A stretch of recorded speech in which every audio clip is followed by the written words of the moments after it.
আর এবার চলুন আপনাদের নিয়ে যাই ফুলবাগানের কাদাপাড়া সর্বজনীনে। এবার তাদের পুজো ৭৫তম বর্ষে পদার্পণ করলো।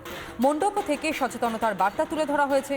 সংবিধান এবং গণতান্ত্রিক অধিকার সম্পর্কে সচেতনতার বার্তা তুলে ধরা হয়েছে এবারের পুজোর থিমে। এখানে মায়ের প্রতিমায় রয়েছে সাবেকিয়ানার ছোঁয়া।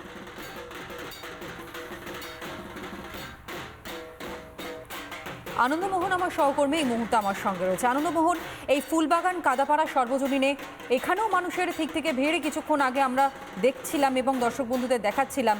রাত বাড়ছে, এখানেও কি ভিড় সেই রকম ভাবেই বাড়ছে?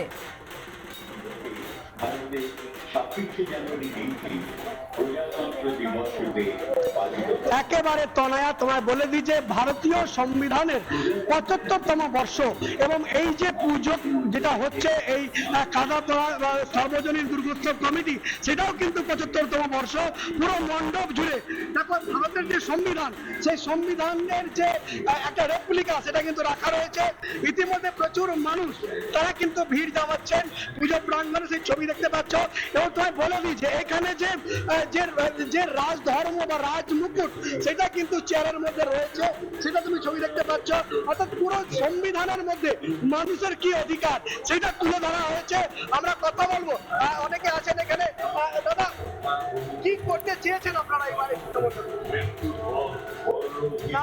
ভারতবর্ষের যে সংবিধান, সেই সংবিধানের যে মানুষের অধিকারের বার্তা, সেই বার্তাটাই মণ্ডপের মধ্যে দিয়ে সেই অধিকারের বার্তাটা আমরা মানুষের মধ্যে পৌঁছে দিতে চাই।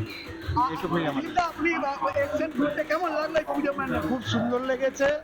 আমার মনে হয় যে কলকাতার মধ্যে মানে এই পুজোটা সেরকম প্রচার অভাবনীয় ভাবনা কিন্তু উদ্যোক্তাদের সংবিধান সম্পর্কে মানুষের সচেতনতা বৃদ্ধি করতে তারা এই পুজোর থিম হিসেবে বেছে নিয়েছেন। এবারে কাদাপাড়া ফুলবাগান সর্বজনীনের পুজো উদ্যোক্তাদের সঙ্গে তুমি কথা বলছিলে, আপাতত ধন্যবাদ জানাই তো।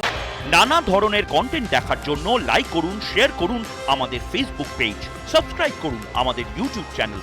পাশাপাশি অন্যান্য ব্রেকিং নিউজের জন্য অবশ্যই চোখ রাখুন রিপাবলিক বাংলায়।